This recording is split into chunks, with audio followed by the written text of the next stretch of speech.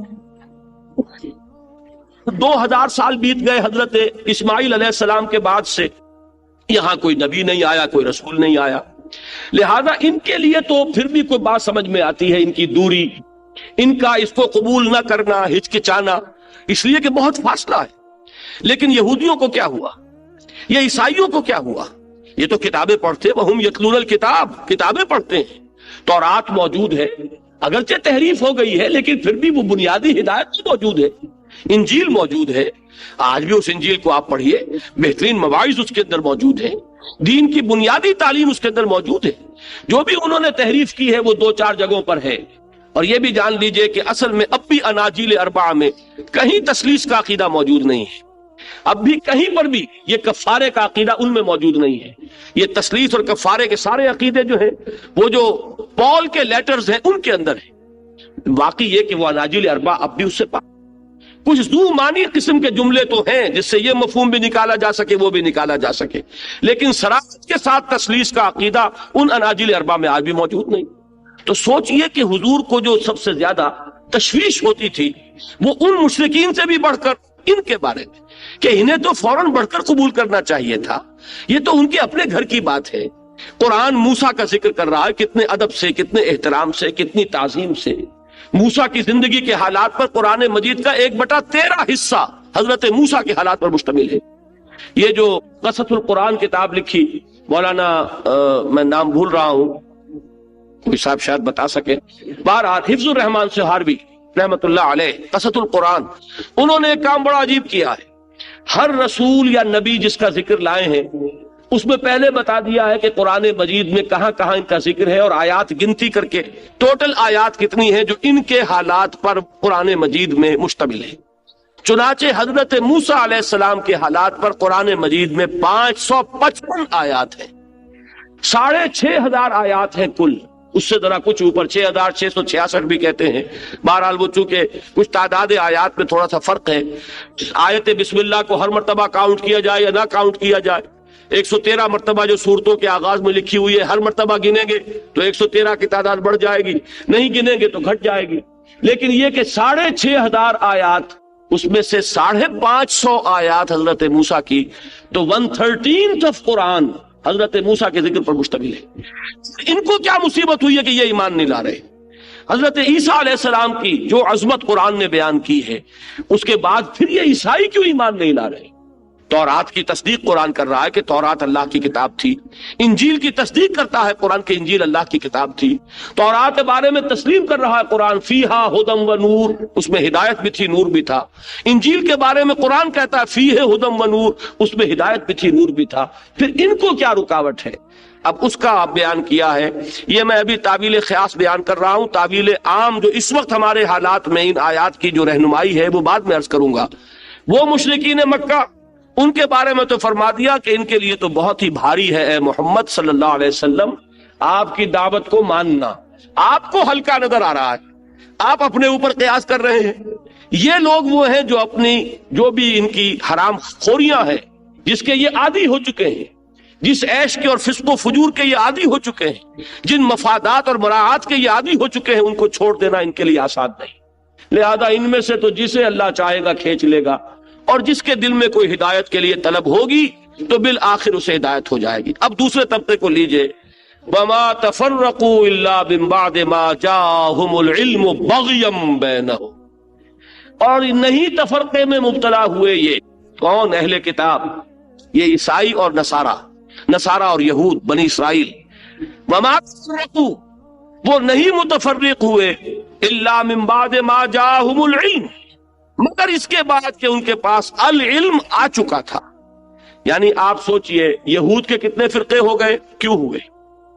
جبکہ ان کے پاس کتاب موجود تھی. عیسائیوں کے کتنے فرقے ہو گئے، کیوں ہوئے؟ جبکہ کتاب موجود تھی.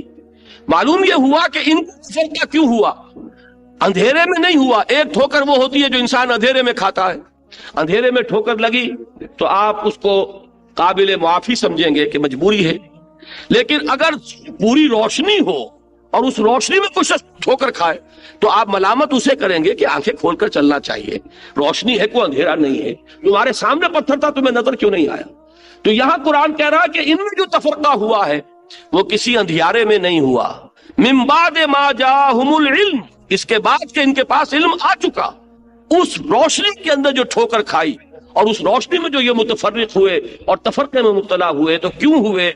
یہ لفظ جو ہے آپ کے پاس وہ موجود ہے تو انڈر لائن کر لیجئے، یہ اہم ترین لفظ ہے اس موضوع پر. بغیم بینہم، آپس میں ایک دوسرے کی ضدم ضدہ، ایک دوسرے پر بغاوت، ایک دوسرے پر ڈومینیٹ کرنے کا جذبہ. یہ ہے اصل شے. یہ نہیں کہ آپ کسی شے کو پہچان نہیں رہے. جیسا کہ میں نے ابھی عرض کیا، قرآن کہتا ہے کہ یہود حضور کو ایسے پہچانتے تھے جیسے اپنے بیٹوں کو. کیوں نہیں مان رہے؟ یہ ضدم ضدہ ہے، یہ تعصب ہے، یہ کون اونچا کون نیچا. بغین، بغاوت، کسی کے اوپر تعدی کرنا، کسی پر چڑھائی کرنا، یہ بغا کا اصل مفہوم ہے. بغا و تغا، تغا کہتے ہیں طغیانی.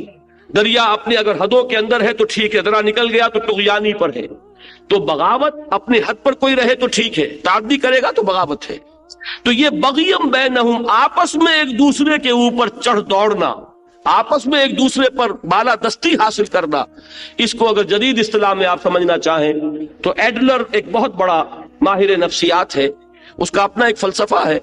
اس کے نزدیک انسان کے محرکات عمل میں جو سب سے زیادہ پوٹنٹ ہے وہ ہے دی ارج ٹو ڈومینیٹ، دوسروں پر تسلط، غلبہ حاصل کرنا، دوسروں پر ڈومینیٹ کرنا. دوسروں پر اپنی دھونس جمانا، دوسروں پر اپنے اقتدار کا تخت جمانا، دوسروں کو اپنے نیچے لینا، یہ جذبہ انسان کا اس کے نزدیک قوی ترین جذبہ ہے۔ ویسے یہ جتنے بھی ماہرین نفسیات اس دور کے ہوئے ہیں، ان سب کی ایک بدقسمتی یہ ہے کہ ان کی نگاہ ایک ایک چیز پر جم گئی ہے اور انہوں نے سمجھا یہی سب کچھ ہے۔ اگر فرائیڈ کو سیکس نظر آیا تو اس نے کہا سیکس ہی سیکس ہے، باقی کچھ نہیں۔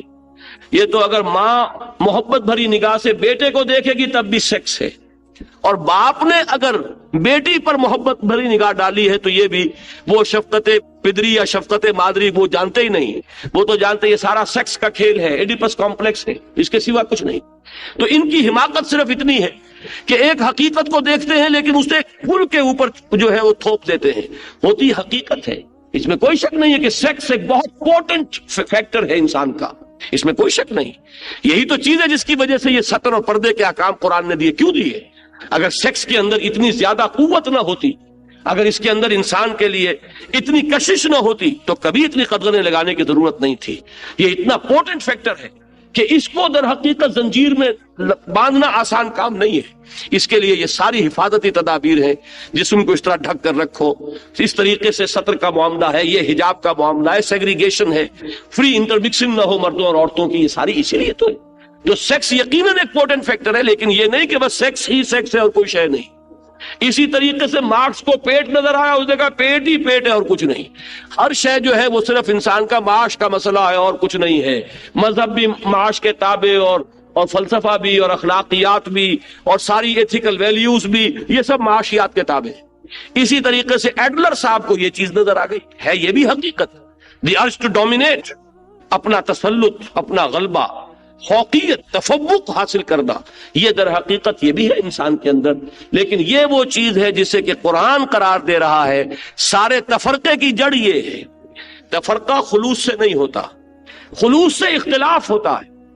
اچھی طرح سمجھ لیجیے ان دونوں چیزوں میں بڑا فرق ہے۔ اختلاف اور ہے، تفرقہ اور ہے۔ اختلاف تو یہ بھائی آپ کی رائے یہ ہے، میری رائے یہ، کوئی حرج نہیں، آپ اپنے طریقے پر عمل کیجئے، میں اپنے طریقے پر کرتا ہوں۔ آپ سمجھتے ہیں کہ ہاتھ یہاں باندھنے چاہیے، باندھ لیجئے، مجھے کوئی اعتراض نہیں۔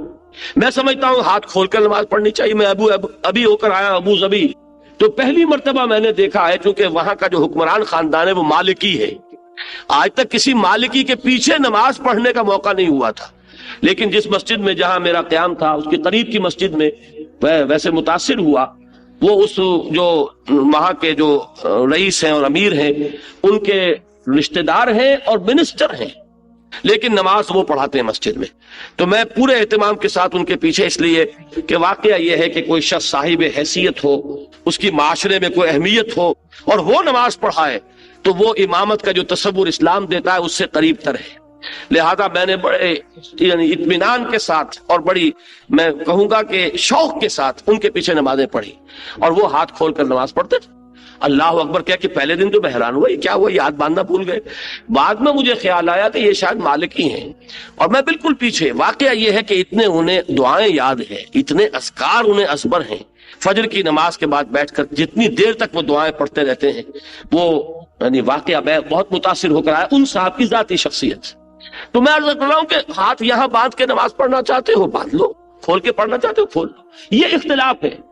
اور اگر یہ ہو کہ اس کے پیچھے اب نماز نہیں ہوتی، اب ہماری نماز علیحدہ ہوگی، ہماری مسجد علیحدہ، یہ تفرقہ ہے، یہ کٹ جانا ہے، یہ من دیگرم تو دیگری ہے۔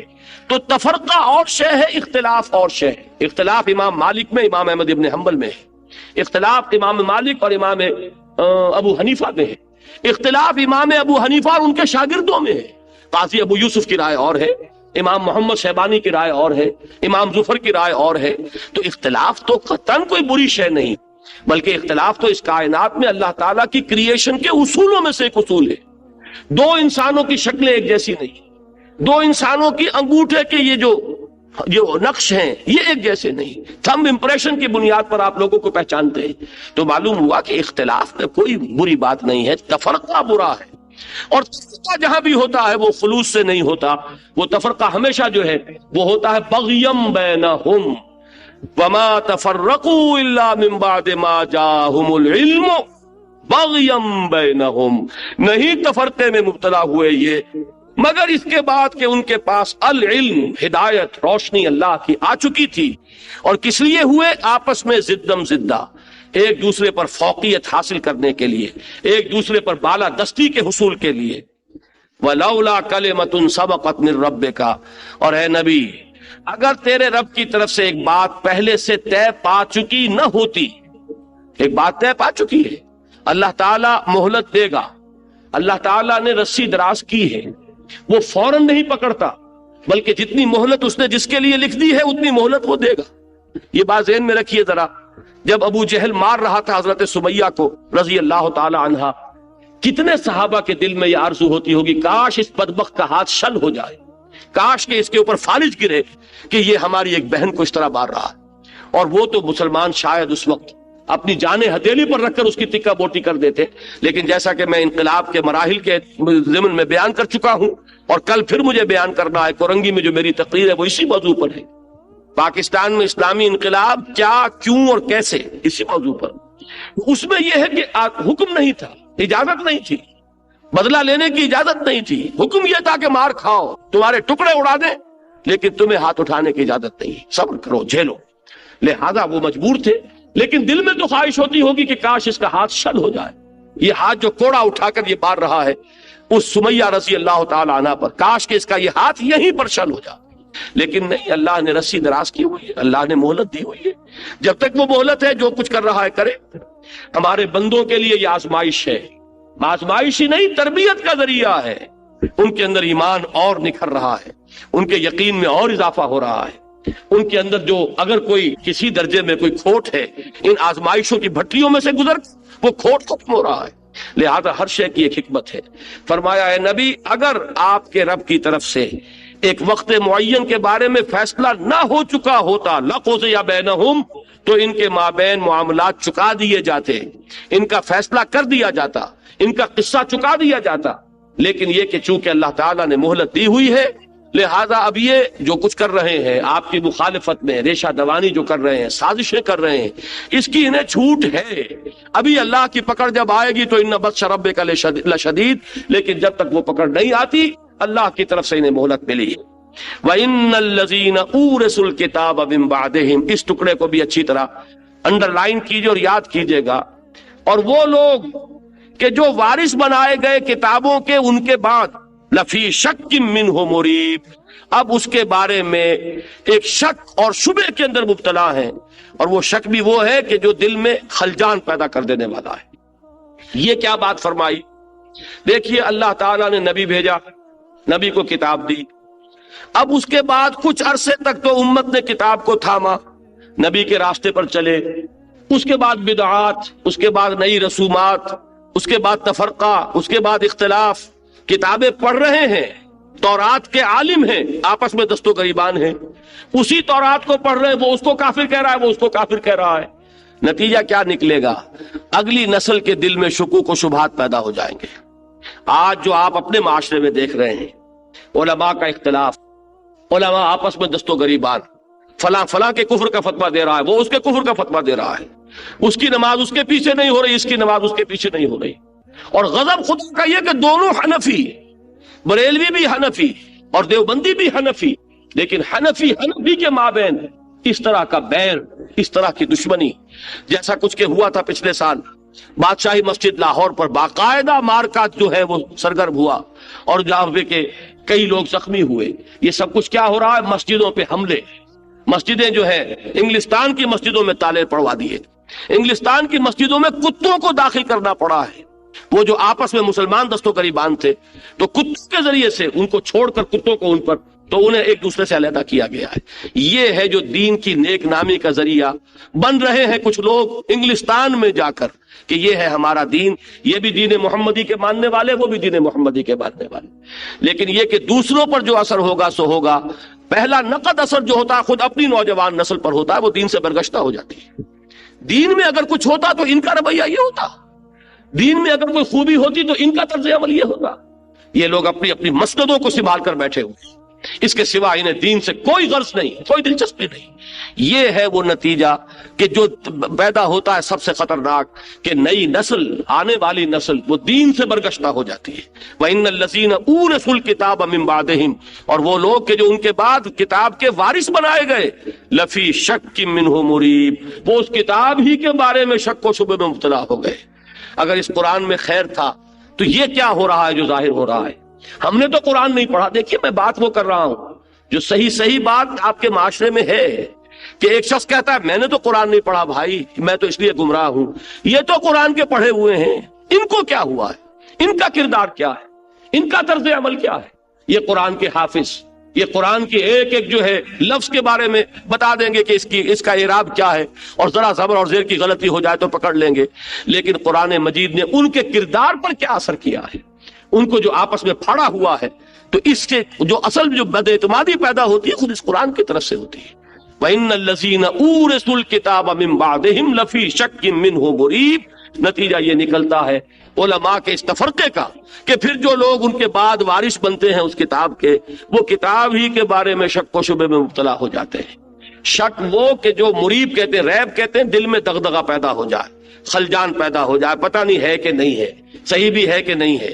یہ وہ ہے شک منہ مریب، ایک ایسے شک میں مبتلا ہو گئے کہ جس نے ان کے دلوں کے اندر خلجان پیدا کر دیا۔ اب دونوں باتیں صاف ہو گئیں۔ اب ذرا نوٹ کیجئے، اسی کو اپلائی کیجئے، تھوڑا سا آخر میں تو میں نے اپلائی کر دیا ہے موجودہ ماحول پر بھی۔ اس دور میں اس وقت فرض کیجئے جیسے کہ دنیا میں اکثر ممالک کے اندر کچھ تحریکیں اٹھیں، ان تحریکوں میں کیا خامیاں ہیں یہ اپنی جگہ ایک علیحدہ مسئلہ ہے۔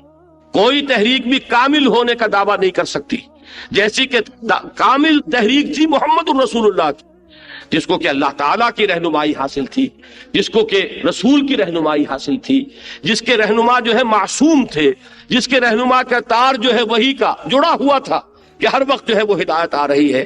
تو ظاہر بات ہے کہ ویسی تو کوئی تحریک نہیں ہو سکتی، کوئی نہ کوئی خامیاں، کوئی نہ کوئی کوتاہیاں، کوئی ہمارے اپنے جو دامن کے داغ اور دھبے ہیں وہ خود ہمارے کام میں رکاوٹ بن جاتے ہیں، ہماری اپنی کمزوریاں اور تقصیرات ہیں جس کی بنا پر لوگوں کو موقع ہوتا ہے کہ یہ لوگ ہیں دین کے علمبردار اور دین کو پیش کرنے والے، تو ان کو بھی پھر اپنی اس بے دینی پر کچھ تھوڑا سا اعتماد پیدا ہو جاتا ہے۔ لیکن اس سے قطع نظر جب بھی کوئی دینی دعوت اٹھے گی دو طبقات آپ کو ملیں گے۔ ایک طبقہ ہمارے جو ہلاک کا ہے، عوام کا ہے، ان میں واقعہ یہ ہے کہ برا نہ مانیے، شرک کی کوئی شکل نہیں ہے کہ جو مشرکین عرب میں تھی اور ان میں نہیں ہے۔ وہ دین سے اتنی طرح دور ہو چکے ہیں۔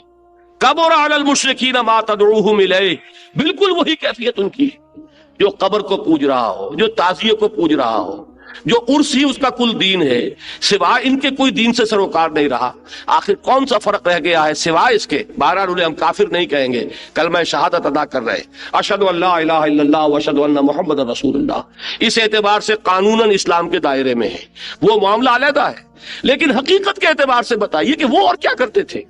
انہوں نے بھی کبھی یہ نہیں کہا کہ لات اور عزا اور حبل نے کائنات پیدا کی ہے، جب ان سے پوچھا جاتا تھا وَلَئِن سَأَلْتَهُم مَّن خَلَقَ السَّمَاوَاتِ وَالْأَرْضَ لَيَقُولُنَّ اللَّهُ۔ اے نبی اگر آپ ان سے پوچھیں گے آسمان اور زمین کس نے پیدا کیے، فوراً کہیں گے اللہ نے پیدا کیے۔ یہ اتنی توحید ان کے اندر بھی تھی۔ وہ بھی یہ کہتے تھے کہ ان دیویوں دیوتاؤں میں کچھ نہیں ہے، صرف اللہ کا عطا کردہ اختیار ہے ان کے پاس۔ یہی آج ہم کہتے ہیں اولیاء اللہ ہو جن کو بھی پوجا جاتا ہے، جن کے بازاروں کی پرستش کی جاتی ہے، ان کو اللہ نے دے رکھا ہے، ان کے ہاتھ میں ہے، ان سے ہم مانگتے ہیں تو در حقیقت اللہ ہی سے مانگتے ہیں۔ ان کے پاس دیا ہوا وہی کچھ ہے جو اللہ نے ان کو دیا ہے، اور ہم ان کے اگر کرتے ہیں تو در حقیقت ان کی شفاعت کی امید ہے۔ یہی بات وہ کہتے تھے کہ در حقیقت وما نعبدہم الا لیقربونا الی اللہ زلفا، ہم یہ چاہتے ہیں کہ یہ ہمیں اللہ سے قریب تر کر دیں گے، ان کے ساتھ تھوڑی بہت اگر ہم ڈنڈوت کریں گے تو یہ ہمیں اللہ سے ملا دیں گے۔ یہ سارے تصورات وہی ہیں، سوائے اس ایک فرق کے کہ مورتیاں بنی ہوئی نہیں ہیں۔ آج قبروں کا وہی مقام ہے کہ جو مورتیوں کا تھا اس وقت، اور اس کے سوا سر منہ کوئی فرق نہیں۔ ایک طبقہ تو یہ ہے، ظاہر بات ہے کہ یہ بات کسی بھی داعی اقامت دین کو سمجھ لینی چاہیے، اس طبقے میں سے تو آسانی سے کوئی ہلنے والا نہیں ہے۔ اس کے لیے تو کبر علی المشرکین ما تدعوہم الیہ، اللہ یجتبی الیہ من یشاء ویہدی الیہ من ینیب۔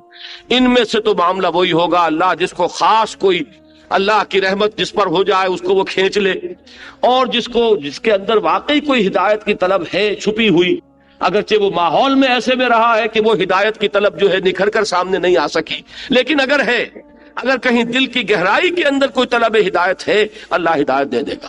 ان کا معاملہ تو یہ۔ اب آگے آئیے، جو دعوت اٹھے گی ان کا معاملہ سامنے آئے گا علماء کے ساتھ بھی۔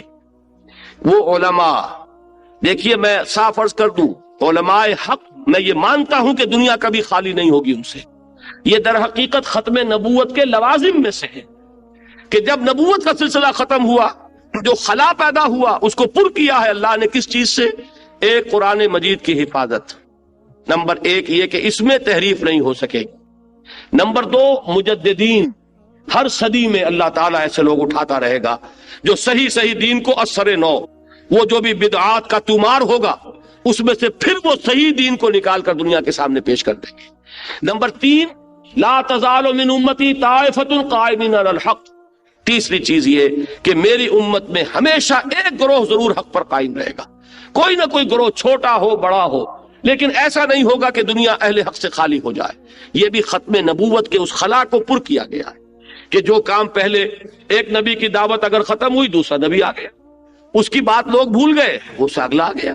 اب چونکہ وہ سلسلہ ختم ہو چکا ہے محمد الرسول اللہ پر، تو جو خلا پیدا ہوا اس خلا کو یہ تین ضمانتیں ہیں جو دی گئی ہیں۔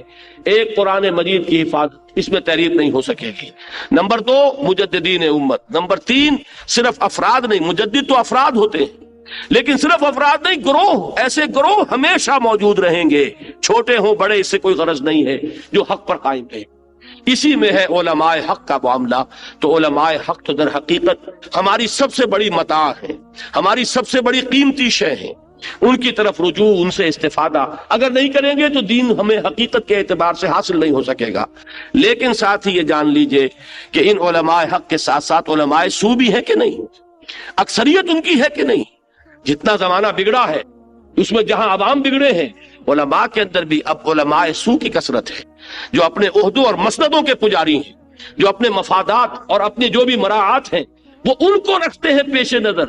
یہ نہیں کہ بات حق کیا ہے اور صحیح کیا ہے اور غلط کیا ہے، بلکہ یہ کہ کس چیز کی زد ہمارے چیز پر پڑ رہی ہے، کسی چیز کا کوئی نقصان ہمارے مقام اور مرتبے اور ہماری مسندوں کے اوپر تو نہیں کوئی آنچ آ رہی۔ یہ چیز جن کے نزدیک بھی فائق ہو جائے گی وہی در حقیقت علماء سو ہیں۔ اور یہ جان لیجئے کہ حضور صلی اللہ علیہ وسلم کی ایک حدیث ہے، ایک زمانہ آئے گا کہ حال یہ ہو جائے گا، غور سے سنیے، مسلمانوں کی مسجدیں آباد تو بہت ہوں گی، مساجدہم عامرۃ وہی خراب من الہدی، لیکن ہدایت سے بالکل خالی۔ نمازی بہت، مسجد بڑی عالی شان، سنگ مرمر لگا ہوا ہے اور قالین بچھے ہوئے ہیں، فانوس جو ہے لٹک رہے ہیں، یہ سب کچھ ہے، اور نمازیوں کی بھی تعداد ہے۔ وہ تو اقبال نے جو کہا تھا کہ مسجدیں وہ نوحہ خواہ ہے کہ نمازی نہ رہے، مرثیہ خواہ ہے کہ نمازی نہ رہے، لیکن یہ کہ حضور کی حدیث میں بالکل دوسری بات ہے، مساجدہم عامرۃ، ان کی مساجد بڑی آباد ہوں گی، وہی خراب من الہدی، لیکن ہدایت سے خالی ہوگی، وعلماؤہم، اور مسلمانوں کے علماء شر من تحت ادیم السماء، آسمان کی چھت کے نیچے جو مخلوق ہے ان میں بدترین لوگ علماء ہوں گے۔ من عندہم تخرج الفتنہ وفیہم تعود، ان کے اندر سے فتنہ برآمد ہوگا، انہی کے اندر گھس جائے گا، جو فتنہ اٹھے گا ان کے اٹھائے اٹھے گا اور انہی کے اندر وہ پھیلے گا۔ آپ سوچ کیجئے، آخر دین الہی جو ہے اس کے تصنیف کرنے والے علماء ہی تھے۔ اکبر کے نام پر تو تہمت ہے، اکبر کو اندر یہ صلاحیت کہاں تھی کہ وہ نیا دین تصنیف کر لے؟ وہ تصنیف کر کے دینے والے ابو الفضل اور فیضی جیسے صاحب علم اور صاحب فضل شخصیت ہیں۔ ابو الفضل اور فیضی، وہ شخص کے جس نے بے نقط تفسیر لکھ دی قرآن کی، پورے قرآن کی تفسیر جس میں کوئی لفظ حرف ایسا نہیں آیا کہ جس میں نقطہ بھی ہو، اس کی صلاحیت کا آپ اندازہ کیجئے۔ لیکن یہ ہے کہ جب یہی علم، جب اس میں بغیم بینہم آ جاتا ہے تو یہی علم جو ہے انسان کا مارے آستین بنتا ہے، یہی علم اس کے لیے وبال جان بن جاتا ہے۔ علم را بر دل زنی یارے بود، علم را بر تن زنی مارے بود، اس علم کو اگر تم اپنے دل کے اوپر لگاؤ گے تو یہ تمہارا ساتھی ہے، مددگار ہے، یار ہے، اور یہی تن کے اوپر لگاؤ گے، تن پروری کا ذریعہ بناؤ گے تو یہی علم جو ہے یہ سانپ بن کر تمہیں ڈسے گا۔ یہ ہے وہ معاملہ کہ یہ بات پوچھی جاتی ہے یہ کیوں نہیں مانتے؟ ان کی تائید کیوں حاصل نہیں ہو رہی؟ ان کا کام ہم کرنے کے لیے اٹھے ہیں، یہ علماء دین کا کام تھا کہ جو انہیں کرنا چاہیے تھا۔ اگر آج ہمیں اللہ نے توفیق دی ہے تو انہیں تو خوش آمدید کہنا چاہیے تھا۔ اس کا جواب ہے جو آپ کو اس آیت میں ملے گا، فما تفرقوا الا من بعد ما جاءهم العلم بغيا بينهم ولولا كلمة سبقت من ربك الى اجل مسمى لقضي بينهم وان الذين اورثوا الكتاب من بعدهم لفي شك منه مريب۔ مجھ سے ابھی واقعہ ہوا یہ ابو ظبی میں ایک بڑے نوجوان عالم دین، قاری، حافظ، اور وہ میرے تمام لیکچرز کے اندر شریک رہے 9 دن پورے۔ وہ آئے میرے پاس جہاں میں مقیم تھا، بہت ہی دبے الفاظ میں خاص حلقے کے علماء کا ذکر کر کے انہوں نے کہا کہ وہ آپ کا ساتھ کیوں نہیں دے رہے؟ میں نے کہا کہ وہ آپس میں ایک دوسرے کا ساتھ دے رہے ہیں کیا؟ وہ سب اسی حلقے سے متعلق ہیں، میں نے گن کر میں نام اس وقت لینا نہیں چاہتا، وہ کتنی شاخوں میں بٹے ہوئے ہیں، کتنے تفرقہ ان کے اپنے اندر ہے۔ وہ اگر ایک دوسرے کو تسلیم نہیں کر سکتے، وہ کہ جو ایک ہی بزرگوں کے نام لیوا، ایک ہی مسلک کے ماننے والے، میں تو نہ ان بزرگوں سے فیضیاب ہوا، نہ میں ان درسگاہوں سے میں نے علم حاصل کیا۔ ظاہر بات ہے کہ مجھے کیسے مان لے جب ایک دوسرے کو نہیں مان رہے؟ ایک دوسرے کے ساتھ جو تفرقے ان کے ہیں، وہ ہے جواب جو یہاں آیا۔ سمجھ رہے ہیں آپ بات کو؟ قرآن مجید کو یہ نہ سمجھیے کہ یہ صرف پچھلے زمانے کی باتیں ہیں، ان کو اپلائی کیجئے دور حاضر پر، یہ ہمیشہ ہمیش کے لیے ہمارے لیے ہدایت اور رہنمائی ہے۔ شرع لكم من الدين ما وصى به نوحا والذي اوحينا اليك وما وصينا به ابراهيم وموسى وعيسى ان اقيموا الدين ولا تتفرقوا فيه كبر على المشركين ما تدعوهم اليه الله يجتبي اليه من يشاء ويهدي اليه من ينيب وما تفرقوا الا من بعد ما جاءهم العلم بغيا بينهم ولولا كلمة سبقت من ربك الى اجل مسمى لقضي بينهم وان الذين اورثوا الكتاب من بعدهم لفي شك منه مريب۔ اب ان حالات میں اگر کوئی اللہ کا بندہ کھڑا ہو تو اسے کیا کرنا چاہیے؟ ظاہر بات ہے اس کے لیے اسوہ ہے محمد کا صلی اللہ علیہ وسلم۔ اب یہاں تیسری آیت جو ذرا طویل آیت ہے، اس میں آپ دیکھیں گے کہ حضور سے خطاب اب براہ راست ہو رہا ہے۔ فرمایا فَلِذَلِكَ فَادْعُ، وہ جو میرا ارادہ تھا کہ ہم وہ اگلی 8 آیتیں بھی پڑھیں، یہ آدھا ورق پھاڑ کر دیتے جائیے گا، یہ پھر کبھی کام آئے گا۔ آج یہ 1 ورق کی آیات ہی صرف ہو سکیں گی، یہ تیسری آیت میں بیان کر رہا ہوں، اسی پر آج کا بیان ختم ہو جائے گا۔ فرمایا فَلِذَلِكَ فَادْعُ، اب یہ واحد کا صیغہ ہے، خطاب کس سے ہے؟ محمد الرسول اللہ صلی اللہ علیہ وسلم سے۔ اے نبی، آپ اسی کی دعوت دیتے چلے جائیے۔ فَلِذَلِكَ فَادْعُ، کوئی لفظ مشکل نہیں۔ ادعو، ادعو کیا ہے؟ امر کا صیغہ، پکارو۔ ادعو الی سبیل ربک بالحکمت والموعظۃ الحسنۃ وجادلہم باللتی احسن، بلاؤ اپنے رب کے راستے کی طرف حکمت کے ساتھ، موعظہ حسنہ کے ساتھ، اور کہیں جھگڑنا پڑ جائے تو بڑی خوبصورتی کے ساتھ جھگڑو۔ جھگڑا بھی کرنا پڑے گا، مناظرے کی ضرورت بھی پیش آ جاتی ہے، لیکن اس میں بھی اپنا جو وقار ہے، اپنا اخلاقی وقار، اس کو مجروح نہ ہونے دو، اس کو برقرار رکھو۔ وہی لفظ آیا ادعو فلذلک فادعو، تو اے نبی اسی کی دعوت دیتے رہیے۔ اب آپ لے ذالکا، یہ ذالکا اشارہ ہے، اس میں اشارہ، اشارے کے بارے میں طے کرنا ہوتا ہے مشارون الیہ کون ہے، کس چیز کی طرف یہ اشارہ کر رہا ہے؟ اس کا اشارہ ہے ان اقیم الدین، دین کو قائم کرو۔ اے نبی آپ اس کی دعوت دیتے رہیے، آپ پرواہ نہ کیجئے نہ ان مشرکین کی نہ ان اہل کتاب کی، آپ کوئی پرواہ نہ کیجئے کہ کوئی آپ کی بات مانتا ہے کہ نہیں مانتا، بالکل پرواہ نہ کیجئے کہ آپ کی آواز دیواروں سے ٹکرا کر واپس آتی ہے یا یہ کہ دلوں میں اترتی ہے۔ آپ کا فرض یہ ہے کہ دعوت دیتے چلے جائیں، آپ کا کام ہے اس دعوت پر استقامت، آپ ڈٹے رہیے۔ فَلِذَلِكَ فَادْعُ وَاسْتَقِمْ كَمَا أُمِرْتَ، اور استقامت اختیار کیجئے، جمے رہیے، ڈٹے رہیے جیسے کہ آپ کو حکم ہوا ہے۔ اس میں 2 باتیں سامنے آئیں۔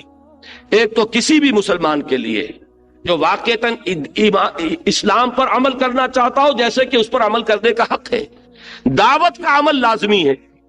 دعوت دے، خود اللہ کا بندہ بنا، اللہ کی بندگی کی دعوت دے، اور اس دعوت کا ایک ہدف ہے، وہ ہے اقامت دین، محض تبلیغ نہیں، صرف پھیلاتے رہنا نہیں، صرف ایک بات کو عام کرتے رہنا نہیں، تبلیغ میں فرق ہے، اس کو اچھی طرح سمجھ لیجئے گا۔ یہ باہر سے مثال دینے سے زیادہ بات واضح ہوتی ہے، اندر سے مثالیں دوں گا تو شکایت پیدا ہو جائے گی۔ ایک تبلیغ ہے کرسچینٹی کی، ایک تبلیغ ہے کمیونزم کی۔ کیا فرق ہے اس میں؟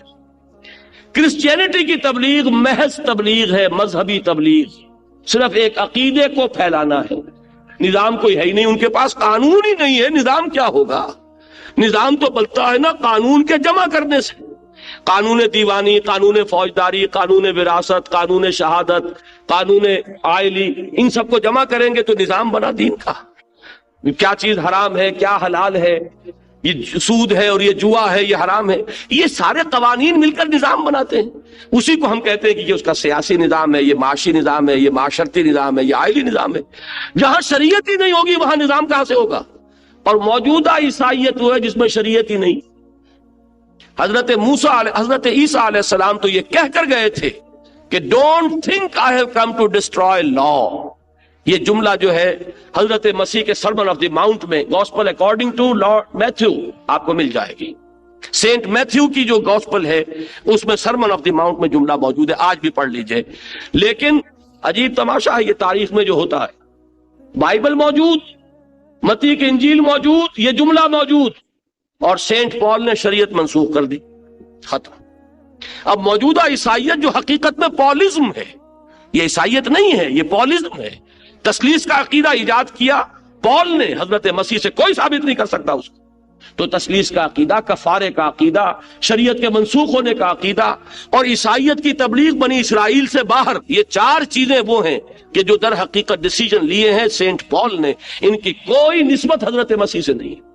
حضرت مسیح تو وہی شریعت موسوی لاگو کر کے گئے تھے، اس نے شریعت کر دی منسوخ، تو اب کیا رہ گئے؟ آپ سوچئے اسلام میں شریعت ختم ہو جائے، نہ کوئی شے حلال نہ کوئی شے حرام، کتنا آسان ہو جائے گا۔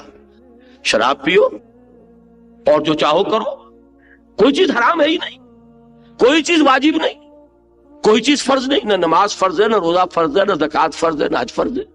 بس یہ کہ love thy neighbour as thyself, اپنے پڑوسی سے محبت کرو، خدا سے محبت کرو، اور حضرت مسیح سے اپنا ایک تعلق رکھو تاکہ وہ کفارہ جو بن گئے ہیں آپ کے لیے قیامت میں کام آ جائیں، کہ آپ کے سارے گناہ اگر کوئی ہے وہ ختم ہو جائیں گے چونکہ مسیح کے نام لیوا ہو۔ اس سے زیادہ آسان مذہب دنیا میں کوئی ہو سکتا؟ بلکہ در حقیقت مذہب کی نگیشن ہے یہ۔ تو ایک ہے عیسائیت کی تبلیغ، محنتیں بہت کی ہیں، کہاں کہاں یہ مشنریز پہنچے ہیں آپ کو معلوم ہے۔ یہ افریقہ کے تپتے ہوئے صحراؤں میں جو اقبال نے کہا کہ دی اذانے کبھی یورپ کے کلیساؤں میں اور کبھی افریقہ کے تپتے ہوئے صحراؤں میں، وہ انہوں نے بھی کیا کہ نہیں کیا؟ ہمارے ہاں جیکب آباد کی گرمی کا تصور کیجئے، اور وہاں مشن ہاسپٹل ہے کہ نہیں ہے؟ ہمارے ہاں اوپر جا کر یہ اٹک کے علاقے میں اور حسن عبدال کے علاقے میں کس قدر شدید گرمی پڑتی ہے، اور وہاں انہوں نے ہسپتال بنائے تھے کہ نہیں؟ تو انہوں نے عیسائیت کو پھیلایا، محنت بہت کی، لیکن عیسائیت کی تبلیغ صرف ایک عقیدے کی تبلیغ ہے، اس میں کوئی انقلاب پیش نظر نہیں ہے، اس لیے کہ نظام ہی کوئی نہیں جسے قائم کرنا ہو۔ میں کہا کرتا ہوں کہ گنجی کیا نہائے کیا نچوڑے، ہے ہی شے کچھ نہیں، بال ہی نہیں ہے تو کس چیز کو نچوڑے گی، کسے خشک کرے گی؟ اسی طریقے سے جس مذہب میں شریعت ہی نہیں، قائم کس شے کو کرے گی؟ اس کی تبلیغ کا مطلب ہے صرف ایک عقیدے کی تبلیغ۔ جبکہ اشتراکی تبلیغ کا کیا مطلب ہے؟ انقلابی تبلیغ۔ اشتراکی تبلیغ کرتا ہے، لوگوں کو ہم خیال بناتا ہے، اپنے خیالات پھیلاتا ہے، اپنا لٹریچر عام کرتا ہے، کس لیے؟ تاکہ اشتراکی انقلاب کا راستہ ہموار ہو، تاکہ نظام بدل جائے۔ تو جان انقلابی تبلیغ ہے، وہ صرف ایک مذہبی تبلیغ نہیں تھی، وہ صرف ایک عقیدہ کی تبلیغ نہیں تھی۔ عقیدہ اس میں ہے، توحید ہے، رسالت ہے، آخرت ہے، لیکن یہ ساری تبلیغ یہ ریولوشن اورینٹڈ تبلیغ ہے، یہ انقلابی انداز کی تبلیغ ہے کہ جس میں حضور نے 23 برس میں تبلیغ بھی کی اور نظام بھی اللہ کے دین کا غالب کر دیا، دین کو بالفعل قائم بھی کر دیا۔ فرمایا فَلِذَلِكَ فَادْعُوا، اے نبی آپ اسی کی دعوت دیتے رہیے، آپ دل گرفتہ نہ ہو، آپ ہمت نہ ہاریں، آپ لوگوں کے رد عمل کی وجہ سے مایوس نہ ہو۔ فَلِذَلِكَ فَادْعُوا، اقامت دین کی دعوت دیتے رہیے، ڈٹے رہیے، وَاسْتَقِمْ كَمَا أُمِرْتَ، اور جمے رہیے جیسے کہ آپ کو حکم ہوا ہے، وَلَا تَتَّبِعْ أَهْوَاءَهُمْ، اور اے نبی آپ ان کی خواہشات کی پیروی نہ کیجیے۔ اس کا کیا مطلب ہوتا ہے؟ جب مخالفت شدید ہوتی ہے تو انسان بربنائے طب بشری کچھ سوچنے پر مجبور ہو جاتا ہے. اچھی طرح سمجھیے گا، حضور کے معاملے کو ذرا ایک طرف رکھ دیجئے، وہ بڑا سینسیٹیو ایشو ہے ہمارے لیے. دیکھیے، جب بھی کبھی ایسا مرحلہ آتا ہے انسان کو اس کی طبیعت میں ایک آمادگی پیدا ہوتی ہے کہ کچھ گیو اینڈ ٹیک کرو، کچھ کم پر معاملہ کر لو. یہ پوری کی پوری بات ماننے کو تیار نہیں تو کچھ کبھی کر کے بات منوا لی جائے. یہ شیطان کا ایک بہت بڑا دھوکہ اور فریب ہوتا ہے. قرآن مجید میں حضور کو اس سے متنبہ کیا گیا ہے کئی جگہ پر، لیکن یہ کہ یہ اچھی طرح سمجھیے، میں یہ سمجھتا ہوں کہ یہ ہماری رہنمائی کے لیے ہے، ورنہ حضور صلی اللہ علیہ وسلم کے قلب مبارک میں کوئی اس قسم کا رجحان پیدا ہونا ہمارے لیے بعید از قیاس ہے. لیکن فرمایا بالکل ابتدائی صورتوں میں، فَلَا تُطِعِ الْمُكَذِّبِينَ وَدُّوا لَوْ تُدْهِنُ فَيُدْهِنُونَ. اے نبی، ان جھٹلانے والوں کی بات نہ مانیے گا، یہ تو آمادہ ہے کہ ذرا آپ ڈھیلے پڑے تو یہ بھی ڈھیلے ہو جائیں. وَدُّوا لَوْ تُدْهِنُ، دوہن کہتے ہیں چکنائی کو، تیل کو. کسی چیز کی چکنی چپڑی باتیں جو ہیں وہ مداہنت کہلاتی ہے. ایک وہ شخص ہے کہ جو اپنے اصول پر ڈٹا ہوا ہے، نو کمپرومائز. ایک مداہنت ہوتی ہے وہ چکنی سطح جس میں کہ پھسل جائے کوئی شے. تو یہ جس کو کہتے ہیں مداہنت، حضور کو روکا گیا. اے نبی، فَلَا تُطِعِ الْمُكَذِّبِينَ، ان جھٹلانے والوں کی باتیں نہ مانیے. وَدُّوا، وہ چاہتے ہیں، ان کی خواہش ہے، لَوْ تُدْهِنُ فَيُدْهِنُونَ، کہ جیسے ہی آپ ڈھیلے پڑیں یہ بھی ڈھیلے پڑ جائیں. کچھ آپ کمپرومائز پر آمادہ ہوں تو یہ بھی کمپرومائز کے لیے تیار ہو جائے. اور سنیے آیت، سورہ بنی اسرائیل میں فرمایا یہ لوگ اس پر تلے ہوئے ہیں اے نبی، وَإِن كَادُوا لَيَفْتِنُونَكَ عَنِ الَّذِي أَوْحَيْنَا إِلَيْكَ لِتَفْتَرِيَ عَلَيْنَا غَيْرَهُ وَإِذًا لَاتَّخَذُوكَ خَلِيلًا. یہ تلے ہوئے ہیں کہ جو چیز ہم نے آپ پر وحی کی ہے اس میں سے بعض چیزوں سے آپ کو بچلا دیں، اور اگر آپ کچھ اور چیز گھڑ کر اس قرآن کی جگہ پیش کریں تو آپ کا اور ان کا جھگڑا ختم ہو جائے گا اور یہ آپ سے محبت کرنے لگیں گے. سمجھیے، غور کیجئے کتنا پریشر تھا کہ اے محمد، یہ آپ کا موقف جو ہے یہ تو بہت ہی ریجڈ ہے، اس میں کوئی کمپرومائز نہیں ہے. آخر کچھ بات ہماری مانیے تو کچھ باتیں ہم آپ کی مان لیں گے. دنیا میں ہمیشہ یہی ہوتا ہے، کچھ دو کچھ لو، گیو اینڈ ٹیک. وہ جیسا کہ ابھی دستور پر ہوا ہماری اسمبلی کے اندر، وہ پتہ نہیں پہلے اسے طے تھا اور ساری اوپر کی نورا کشتی تھی، یا یہ ہے کہ واقعتاً کوئی گیو اینڈ ٹیک ہوا. یہ تو تاریخ بعد میں بتائے گی، ابھی ہمیں کچھ پتہ نہیں. ہم تو صرف ایک ڈرامہ دیکھ رہے ہیں کہ وہ کیا رہا ہے. می نگریم و می رویم دیکھ رہے ہیں اور چل رہے ہیں. نتیجہ تو بعد میں یہ ڈرامہ دکھائے گا کیا سین، پردہ اٹھنے کی منتظر ہے نگاہ. وہ تو پردہ اٹھتا ہے تو کیا ہوتا ہے وہ ہم دیکھیں گے. بہرحال اس وقت کیا تھا کہ اے نبی یہ بہت ریجڈ ہے قرآن، اس میں ترمیم کیجئے. وہ میں آیت وہ تو کئی دفعہ آپ کو سنا چکا ہوں سورہ یونس کی، ایتے بے قرآن غیر ھذا او بدل ہو. اے محمد کوئی اور قرآن پیش کرو یا اس میں ترمیم کرو. جواب کیا دلوایا گیا؟ قل ما یکون لی ان ابدلہ من تلقاء نفسی. اے نبی ان سے کہہ دیجئے میرے لیے ہرگز ممکن نہیں ہے کہ میں اس قرآن میں اپنے جی سے کوئی ترمیم کر دوں. ان اتبع الا ما یوحی الی، میں تو خود پابند ہوں اس کا جو مجھ پر وحی کیا جا رہا ہے. وہی جو آج میں نے سورہ زمر کی آیات میں کہ انی اخاف ان عصیت ربی عذاب یوم عظیم، اگر میں نے بھی اپنے رب کے حکم کی نافرمانی کی تو مجھے بھی اندیشہ ہے اس بڑے دن کے عذاب کا. یہ سارا معاملہ، یہ آیت جو ہے سورہ بنی اسرائیل کی اس سے بھی زیادہ سخت ہے. وَإِن كَادُوا لَيَفْتِنُونَكَ عَنِ الَّذِي أَوْحَيْنَا إِلَيْكَ، اے نبی یہ تلے ہوئے ہیں کہ آپ کو بچلا دیں اس چیز سے جو ہم نے آپ پر وحی کی ہے. کس لیے؟ لِتَفْتَرِيَ عَلَيْنَا غَيْرَهُ، کہ آپ افتراء کریں ہم پر اس کے سوا کوئی اور چیز، کوئی گھڑ کر قرآن پیش کر دیں کہ یہ قرآن ہے. وَإِذًا لَاتَّخَذُوكَ خَلِيلًا، اگر آپ ایسا کر دیں وہ آپ کو اپنا خلیل بنا لیں گے، دوست بنا لیں گے، جھگڑا ختم ہو جائے گا. اس کے بعد جو الفاظ آئے ہیں وَلَوْلَا أَن ثَبَّتْنَاكَ، اور اے محمد اگر ہم نے ہی آپ کے پاؤں کو جما نہ دیا ہوتا، لَقَدْ كِدتَّ تَرْكَنُ إِلَيْهِمْ شَيْئًا قَلِيلًا، تو عین ممکن تھا کہ آپ ان کی طرف کچھ مائل ہو ہی جاتے، اس لیے کہ دباؤ اتنا شدید تھا. آپ تصور کر سکتے ہیں سن 11 میں، سن 10 میں کیا حال تھا محمد رسول اللہ کا، ہجری نہیں نبوی. ادھر ابو طالب کا انتقال ہو گیا، ادھر حضرت خدیجہ کا انتقال ہوگا رضی اللہ تعالی عنہا. ادھر جو پارلیمنٹ ہے مکے کی قریش کی دار الندوہ، اس میں ریزولوشن کیری ہو گیا، طے کر لیا گیا اب محمد کو قتل کر دیا جائے گا. بتائیے کہاں جائیں، کس طرف جاؤں، کدھر دیکھوں، کسے آواز دوں؟ یہ صورتحال ہے اس وقت. بالکل مجبور ہو کر طائف کا رخ کیا ہے. شاید اللہ تعالیٰ وہاں کے سرداروں میں سے کسی کو توفیق دے دے کہ وہ مجھ پر ایمان لے آئے اور میں طائف منتقل ہو جاؤں. تینوں سرداروں سے ملاقات کی، تینوں نے جواب دیے ہیں، تاریخ میں آپ نے پڑھے ہوں گے، کلیجے کو چیر جانے والے جواب. واپس آئے ہیں تو اب آپ سوچئے، مکے کے باہر ہیں محمد، ان کا پڑاؤ ہے صلی اللہ علیہ وسلم. وہ مکہ جس میں خانہ کعبہ ہے، وہ مکہ جہاں 40 برس آپ نے بسر کیے تھے اور جوانی کی عمر میں آپ مکے والوں کی آنکھوں کا تارا تھے، محبوب ترین شخصیت، الصادق الامین کا خطاب انہوں نے دیا تھا. آج اس مکے کے باہر محمد ہیں، 10 سال کا صرف عرصہ گزرا ہے دعوت توحید دیتے ہوئے. یہ اتنی کڑوی شے ہے، اور حال یہ ہو گیا ہے کہ اس مکے میں حضور داخل نہیں ہو سکتے. وہاں تو فیصلہ ہو چکا ہے قتل کرنے کا. طائف گئے تھے، وہاں کوئی جگہ نہیں ملی، کہاں جائیں؟ پھر وہی مصرع پڑھ رہا ہوں، کس طرف جاؤں، کدھر دیکھوں، کسے آواز دوں. اگلا مصرع میں اس لیے نہیں پڑھ رہا، وہ حضور صلی اللہ علیہ وسلم کے بارے میں ان الفاظ کا استعمال بھی کسی درجے میں مناسب نہیں. بہرحال یہ نقشہ تھا. کیا کیا حضور نے؟ حضور نے ایک کافر کو، ایک مشرک کو پیغام بھیجا. کون؟ مطعم بن عدی، کہ اگر تم مجھے اپنی امان میں لے لو تو میں مکے میں داخل ہو جاؤں. اس نے کہلوا دیا ٹھیک ہے آپ میری امان میں آ جائیے. آپ نے فرمایا یوں نہیں، مجھے آ کر لے کر جاؤ. کیا عجب کہ میں مکے میں داخل ہوں اور کوئی مجھ پر حملہ کرتا، اس لیے کہ فیصلہ تو ہو چکا ہے. اور وہ کہہ سکتا ہے، وہ جس کو آپ کہتے ہیں کہ اگنورنس، وہ پلیڈ کر سکتا ہے اگنورنس، کہ مجھے تو معلوم نہیں تھا کہ تمہاری امان ہے، مجھے کیا پتا، مجھے تو یہ معلوم تھا کہ دارالندوہ میں فیصلہ ہو چکا ہے محمد کو قتل کرنے کا، میں نے قتل کر دیا. لہذا حضور نے دوبارہ پیغام بھیجا کہ آ کر لے کر جاؤ. وہ شخص مطعم بن عدی اپنے 6 بیٹوں کو ہتھیار سجا کر لے کر مکے سے باہر آیا اور حضور کو مکے میں لے کر گیا.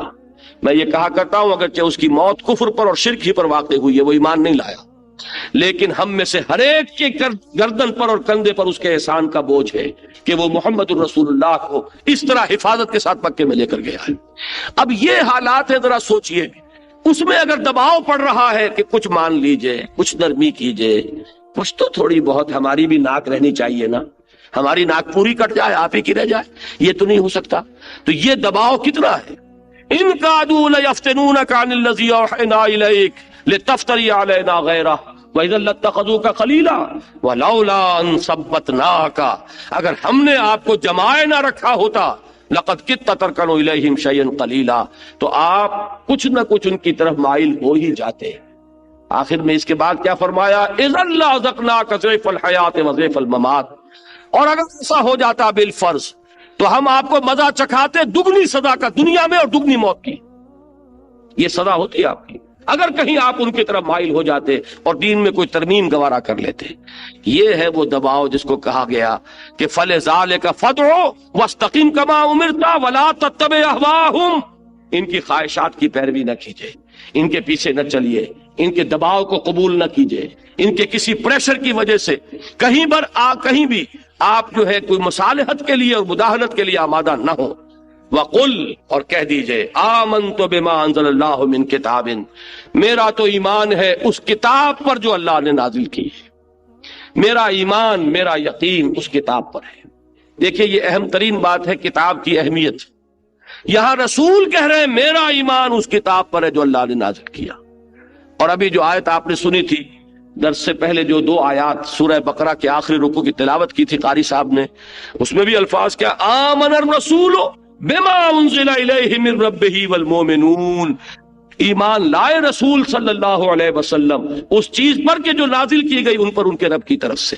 تو اس قرآن پر اول المومنین، سب سے پہلے ایمان لانے والے کون ہیں؟ خود محمد الرسول اللہ صلی اللہ علیہ وسلم. تو فرمایا کہہ دیجئے آمنت بما انزل اللہ من کتاب وَأُمِرْتُ لِأَعْدِلَ بَيْنَكُمْ، کہہ دیجئے کہ میرا تو ایمان ہے اس کتاب پر جو اللہ نے نازل فرمائی، اور مجھے حکم ہوا ہے کہ تمہارے مابین عدل قائم کروں. بہت اہم ہے اس کا ایک ایک ٹکڑا. یہ 3 آیات اس موضوع پر میں عرض کر چکا ہوں، عظیم ترین ہے قرآن کی اقامت دین کے موضوع پر. مجھے حکم ہوا ہے تمہارے درمیان عدل قائم کروں. اس کا مطلب کیا ہوا؟ مجھے وائز نہ سمجھ لینا.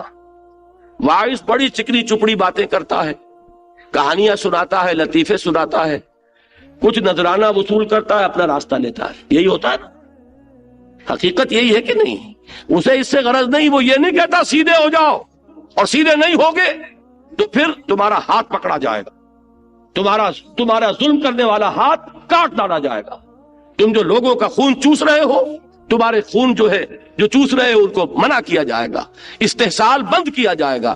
وائس کبھی یہ نہیں کہتا. وائس تو ٹھنڈی ٹھنڈی باتیں، بڑی پیاری باتیں، بڑی دلچسپ باتیں، اس میں لطیفے بھی ہوں گے، اس میں کہیں بڑی پردرد اور سوز پیدا کر دینے والی کیفیات بھی ہوں گی. لیکن وائس کبھی یہ نہیں کہتا کہ سیدھے ہو جاؤ، درست ہو جاؤ. یہ معاملہ ہے رسول کا. رسول کی دعوت وائس کی دعوت نہیں ہے. رسول وہ ٹھنڈی ٹھنڈی اور چکنی چپڑی باتیں نہیں کرتے.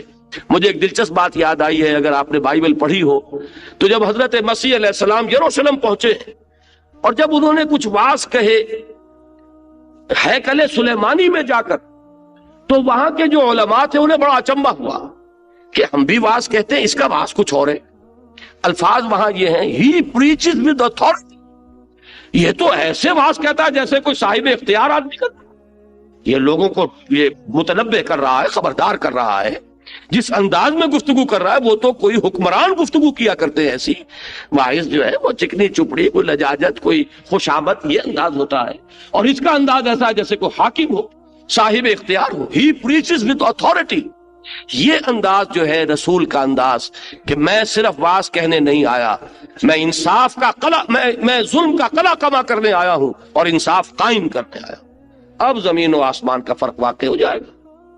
سود خوروں کو آپ کچھ ان کی سود خوری پر کو بھی ڈانٹ نہ پلائیے، اچھی اچھی باتیں سنائیے.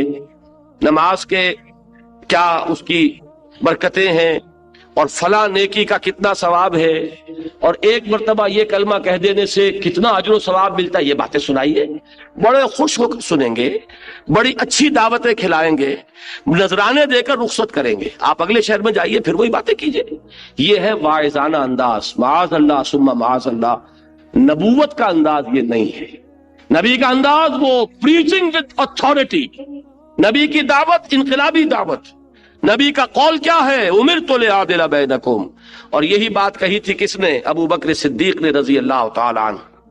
جب نبی نے دین قائم کر دیا، اب خلافت کا نظام چل رہا ہے.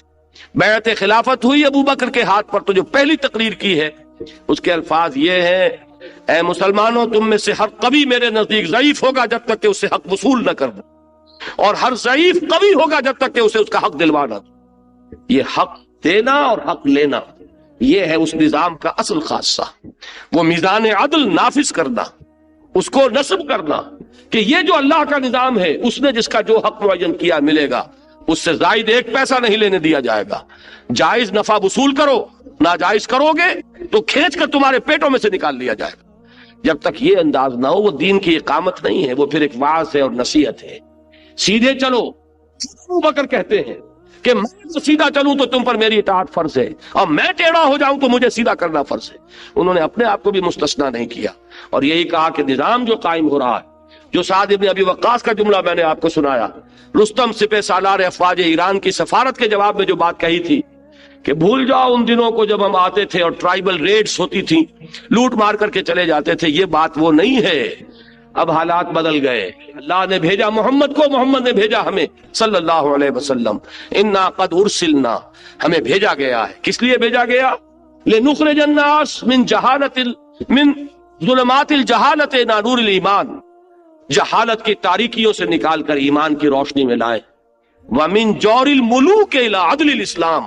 بادشاہوں کے ظلم و ستم کے پنجے سے انہیں چھڑا کر اسلام کے نظام میں عدل و قسط سے انہیں روشناس کریں. یہ مشن ہے ہمارا، ہم اس پر آئے. معلوم ہوا کہ وہ دونوں پہلو ہیں. مذہبی تبلیغ بھی ہے، جبکہ کفر کے اندھیاروں سے نکال کر ایمان کی روشنی میں لانا ہے. انقلابی تبلیغ بھی ہے کہ وہ ظالمانہ استبداد کا نظام اور وہ جو استحصالی نظام ہے ان کو ختم کر کے اور اسلام کا دیا ہوا نظام میں عدل و قسط قائم کرنا ہے. فَلِذَلِكَ فَادْعُ وَاسْتَقِمْ كَمَا أُمِرْتَ وَلَا تَتَّبِعْ أَهْوَاءَهُمْ وَقُلْ آمَنْتُ بِمَا أَنزَلَ اللَّهُ مِنْ كِتَابٍ وَأُمِرْتُ لِأَعْدِلَ بَيْنَكُمْ. اب آخری ٹکڑے رہ گئے ہیں. اللہ ربنا وربکم. یہ الفاظ جو کہلوائے جا رہے ہیں محمد رسول اللہ صلی اللہ علیہ وسلم سے، کن سے کہلوائے جا رہے ہیں؟ یہ اہل کتاب سے۔ اس لیے کہ مشرکین کا معاملہ، وہ تو بہت سے خداؤں کے ماننے والے تھے، اہل کتاب بہرحال ایک خدا کو مانتے تھے۔ اللہ ربنا و ربکم، ہمارا رب بھی اللہ ہے، تمہارا رب بھی اللہ ہے۔ لنا اعمالنا ولکم اعمالکم، ہمارے لیے ہمارے اعمال ہیں، تمہارے لیے تمہارے اعمال ہیں۔ تمہارے اعمال اگر نیک ہیں ان کا اجر و ثواب ہمیں نہیں ملے گا، تمہیں کو ملے گا۔ ہمارے اعمال اگر خراب ہیں ان کا وبال ہم پر آئے گا، تم پر نہیں آئے گا۔ لنا اعمالنا ولکم اعمالکم لا حجت بیننا و بینکم، آپس میں ہمارے مابین کسی حجت بازی کا کوئی فائدہ نہیں۔ نوٹ کیجئے، آج اس کو اپلائی کیجئے، یہ کن پر آئے گا؟ میں نے عرض کیا تھا نا، تحریکیں ہیں، جماعتیں ہیں، دین کے لیے کام کرنے والے مختلف جو ہیں حلقے کام کر رہے ہیں، ان میں جو مخلصین ہیں ان کی آپس میں دست و گریبان ہونے کی کیفیت جو ہے وہ انتہائی افسوسناک ہے۔ جو بھی دین کے لیے کام کر رہے ہیں ان کو اس ٹکڑے کے اوپر اپنے سامنے رکھنا چاہیے۔ اگر کوئی شخص ایک طریقے سے کام کر رہا ہے، خلوص سے یہ سمجھتا ہے اسی طریقے سے کام ہو سکتا ہے، وہ کرے، چشم ماں روشن دل ماشات، وہ پوری توجہ سے کرے، پوری محنت سے کرے۔ میں بات بالکل کھلی اور ننگی الفاظ میں کہہ دیتا ہوں، اگر کوئی شخص یہ سمجھتا ہے کہ الیکشن کے راستے سے اسلام آ سکتا ہے، اقامت دین کی جد و جہد کا راستہ یہ ہے، اسے کرنا چاہیے، محنت کرے۔ وہ مفتی محمود کی جماعت کے لوگ ہوں، وہ جماعت اسلامی کے لوگ ہوں، وہ کوئی اور لوگ ہوں، اگر ان کا رائے یہ ہے کہ الیکشن کے راستے سے اسلام آ جائے گا اور اس کے راستے کے لیے وہ محنت کر رہے ہیں، کریں، دل ماں روشن، چشم ماں روشن، دل ماشا۔ اگر تبلیغی جماعت یہ سمجھتی ہے کہ نہیں، فضائل کی تلقین کے ذریعے سے لوگوں کو بدلا جائے گا، لوگوں کی اکثریت جب بدل جائے گی تو خود بخود نظام بدل جائے گا، ایک راستہ ان کا ہے۔ جن کو اس کے اوپر دل ٹھک گیا ہے، جو سمجھتے ہیں کہ یہی طریقہ ہے، وہ کریں، پورے جوش و خروش سے کریں، پھر یہ کہ اس میں اپنی پوری ہمت لگائیں۔ جماعت اسلامی میں اگر کسی شخص کا دل ٹھکتا ہے، وہ اس کے نظم میں اپنے آپ کو دے، صرف اس کا ہمدرد اور متفق اور چندے دے کر اور انگلی کٹا کر شہیدوں میں نام لکھوانا، یہ غلط حرکت ہے۔ اگر تمہیں وہ راستہ سمجھ میں آتا ہے تو اس میں ہمہ تن اپنے آپ کو دو، اگر تمہیں یہ راستہ سمجھ میں آتا ہے تو اس میں ہمہ تن لگ جاؤ۔ اور جو ہمارا راستہ ہے وہ یہ ہے کہ نہ اس سے نہ اس سے، اسلام آئے گا انقلابی راستے سے، اسلام آئے گا اس راستے سے جو محمد رسول اللہ کی سیرت میں نظر آتا ہے۔ اگر کسی کا اس پر دل ٹھکتا ہے وہ ہمارے ساتھ آئے، کوئی کسی اور نہج پہ کام کرنا چاہتا ہے، ان تینوں پر بھی اس کا دل نہیں ٹھکتا، جس پر اس کا دل ٹھکے، اگر مخلص ہے اللہ کے ہاں اپنا اجر و ثواب پالے گا۔ اب ان کا آپس میں جو ہے ایک دوسرے سے دست و گریبان ہونا، ایک دوسرے کی ٹانگیں گھسیٹنے کی کوشش کرنا، یہ حماقت ہے۔ یہ ہے وہ چیز جو کہ ان آیات کے حوالے سے، آیت تو ایک ہی ہے، اس کے ٹکڑے جو ہیں اس کے حوالے سے ہر جماعت، ہر دینی حلقے کے لوگوں کو اس کو یاد کر لینا چاہیے۔ اللہ ربنا و ربکم، اس میں تو اختلاف نہیں نا، طریقہ کار کا اختلاف ہے۔ ایک اللہ، ایک رسول، ایک قرآن، اس میں تو اختلاف نہیں۔ اللہ ربنا و ربکم لنا اعمالنا ولکم اعمالکم، جھگڑا کائے کا ہے بھائی؟ میرے کوئی عمل اگر ہے تو اس کا اجر و ثواب مجھے مل جائے گا، تمہارے عمل مجھ سے بہتر ہیں، مجھ سے کہیں بڑھ کر تمہیں اجر و ثواب مل جائے گا، جھگڑا کاہے کا؟ دست و گریبان ہونے کی کیا ضرورت ہے؟ لنا اعمالنا ولکم اعمالکم لا حجت بیننا و بینکم، آپس میں حجت بازی کا کوئی حاصل نہیں ہے، کوئی ضرورت نہیں ہے حجت بازی کی ہمارے مابین۔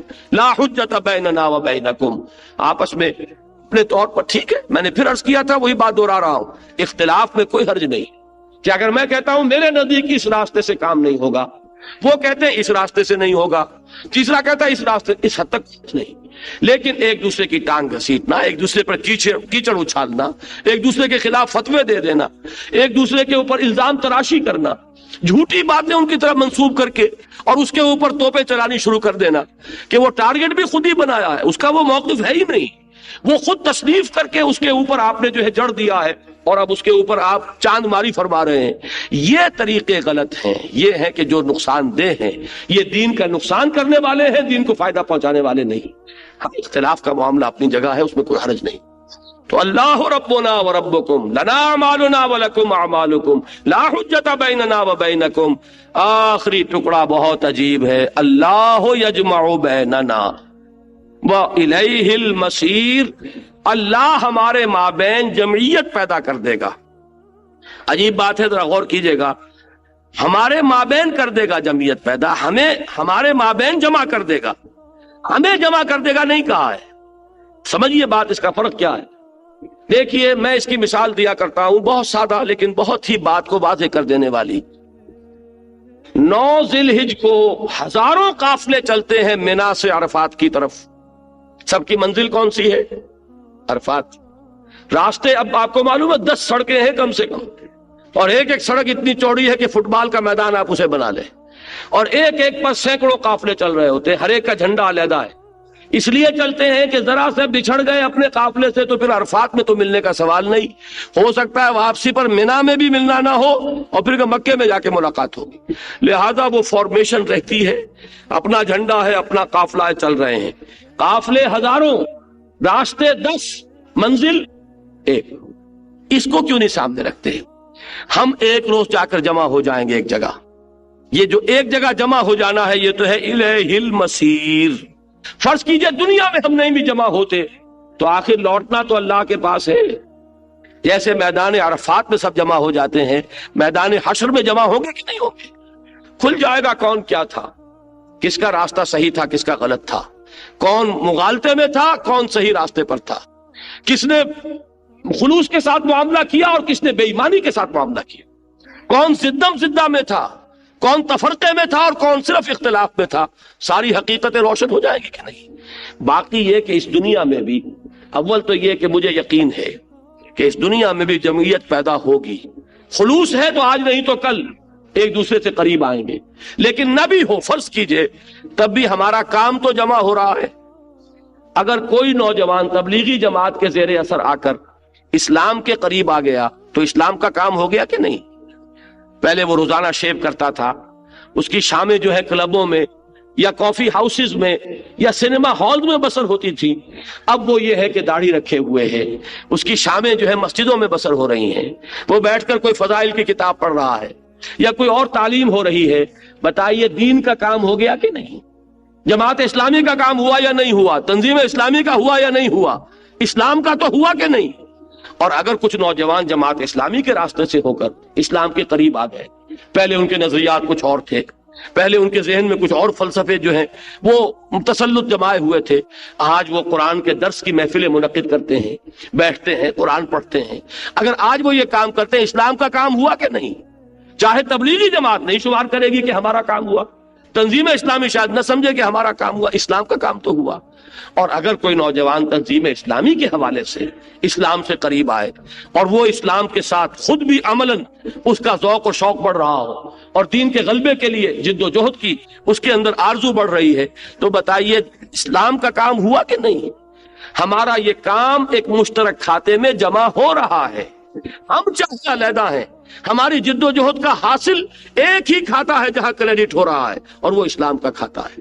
کوئی وقت آئے گا اگر اللہ کو منظور ہوا، اگر اس خطہ ارضی سے اللہ تعالیٰ کو منظور ہے کہ کوئی اسلام کی ایک زبردست نشت ثانیہ کا جو ہے اس کے عمل کا آغاز ہو جائے، تو اللہ کرے گا کوئی ایسی شخصیت ابھر کر سامنے آ جائے جس کو سب اون کریں، سب سمجھیں کہ ہاں یہ ہمارا ہے، اس میں وہ اوصاف بھی ہیں جو ہمیں پسند ہیں، اس میں وہ اوصاف بھی ہیں جو ہمیں پسند ہیں، یہ اس چیز سے بھی بہرہ ہے، اس کے ذہن کے اندر بھی وہ سب کچھ موجود ہے، اس کے عمل کے اندر بھی وہ سب کچھ موجود ہے۔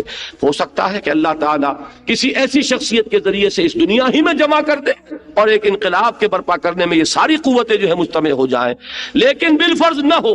فرض کیجئے میری زندگی میں نہیں ہوا، آپ کی زندگی میں نہیں ہوا، تب بھی کوئی حرج نہیں، ہمارا کام جمع ہو رہا ہے، اور ایک دن بہرحال اس وقت ہم بحثم بحثا کر بھی لیں گے، طے نہیں ہو پائے گا کہ کون صحیح ہے کون غلط ہے۔ ہاں الیہ المصیر، اللہ کی جناب میں جب حاضری ہوگی پتہ چل جائے گا ہو واز ہو، کس شخص کا کیا معاملہ تھا، کون سا راستہ صحیح تھا کون سا غلط تھا۔ وہی بات جو آئی تھی وَلَوْلَا كَلِمَةٌ سَبَقَتْ مِن رَبِّكَ إِلَىٰ أَجَلٍ مُّسَمًّى لَقُضِيَ بَيْنَهُمْ، وہ وقت جب آئے گا تب تو طے ہو ہی جائے گا کہ کون حق پر تھا اور کون غلط راستے پر تھا۔ یہ 3 آیات ہیں جو یہاں ختم ہوئی۔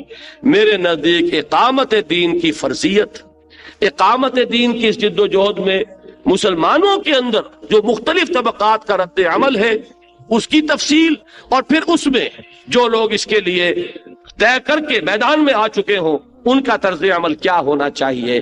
یہ 3 آیات ان 3 چیزوں پر میرے نزدیک قرآن مجید میں ضربۃ السلام کی حیثیت رکھنے والی ہے، چوٹی کی آیات ہیں۔ اب جو یہ آیات تھی، خواہش میری یہ تھی کہ آج ان کا بھی ہم مطالعہ کریں، لیکن یہ کہ اب یہ میں نے جیسا کہ عرض کیا، اس کو 2 حصوں میں کر کے ایک حصہ پھاڑ کر باہر دیتے جائیے، یہ 3 آیات والا حصہ ساتھ لیتے جائیے تاکہ یہ آپ اپنی جیب میں رکھیں۔ میں آپ کو پریکٹیکل ہنٹ دے رہا ہوں، ان آیتوں کے بارے میں یہ طے کر کے اٹھیے کہ یہ یاد کرنی ہے، اس لیے کہ میں عرض کر رہا ہوں کہ اقامت دین کے موضوع پر یہ چوٹی کا مقام ہے قرآن مجید کا۔ اس اعتبار سے اگر یہ 3 آیات آپ سمجھ لیں گے تو انشاءاللہ تعالی بہت سے دریچے جو ہیں کھلیں گے، بہت سے مسئلے حل ہوں گے، اور آپ اور لوگوں تک بھی اس بات کو پہنچانے کا کام کسی درجے میں کر سکیں گے۔ بقیہ آدھا حصہ یہاں باہر دیتے جائیے گا تاکہ جو اگلی نشست ہو اگر اسی کا مطالعہ کرنا ہے تو پھر دوبارہ چھپانا نہ پڑے۔ اللہ تعالیٰ مجھے اور آپ کو یہ فیصلہ کرنے کی توفیق عطا فرمائے کہ ہمیں اپنا تن من دھن اقامت دین کی جد و جہد کے لیے وقف کرنا ہے۔ میں اس سے پہلے وہ تقریر کر چکا ہوں کہ ہم تو وہ قوم ہیں پاکستانی مسلمان کہ ہماری دنیا بھی اسی سے وابستہ ہے۔ اگر یہاں دین غالب نہ ہوا، یہ ملک جیسے 2 لخت ہو چکا ہے، نہ معلوم اور کتنے ٹکڑے اس کے ہو جائیں گے۔ اس لیے کہ اس کا ریزون دی ایٹرے جسے کہتے ہیں، وہ چیز کہ جو کسی کا جواز بنتی ہے، وہ سوائے اسلام کے، پاکستان کے بقا اور قیام کا جواز سوائے اسلام کے اور کوئی نہیں ہے۔ تو ہمارے لیے یہ صرف دینی فریضہ نہیں، یہ ہماری ملی بقا اور پاکستان کے اس بقا اور سالمیت اور استحکام کا بھی واحد ذریعہ ہے۔ اسی موضوع پر جیسا کہ میں نے عرض کیا، کل انشاءاللہ تعالی مفصل مجھے تقریر کرنی ہے کورنگی 3.5 نمبر، وہاں وہ کوئی جگہ ہے، وہ میں آپ کو بتا دیتا ہوں۔ سپورٹ وما كنا لنهتدي لولا ان هدانا الله ربنا لا تزغ قلوبنا بعد إذ هديتنا وهب لنا من لدنك رحمة إنك أنت الوهاب اللهم ربنا نور قلوبنا بالإيمان واشرح صدورنا للإسلام اللهم وفقنا لما تحب وترضى اللهم وفقنا لما تحب وترضى اللهم وفقنا أن نقيم دينك المتين اللهم وفقنا أن نقيم دينك المتين اللهم وفقنا أن نجاهد في سبيلك بأموالنا وأنفسنا اللهم ارزقنا شهادة في سبيلك اللهم اغفر لنا ولإخواننا الذين سبقونا بالإيمان ولا تجعل في قلوبنا غلا للذين آمنوا ربنا إنك رؤوف رحيم اللهم اشف مرضانا اللهم اشف مرضانا اللهم اشف مرضانا وصلى الله تعالى على خير خلقه محمد وآله وأصحابه أجمعين برحمتك يا أرحم الراحمين۔ انشاءاللہ آئندہ 1-2 منٹ اور سن لیجئے، 27 جنوری کو شام الہدا انشاءاللہ ہوگی، جنوری کے مہینے میں۔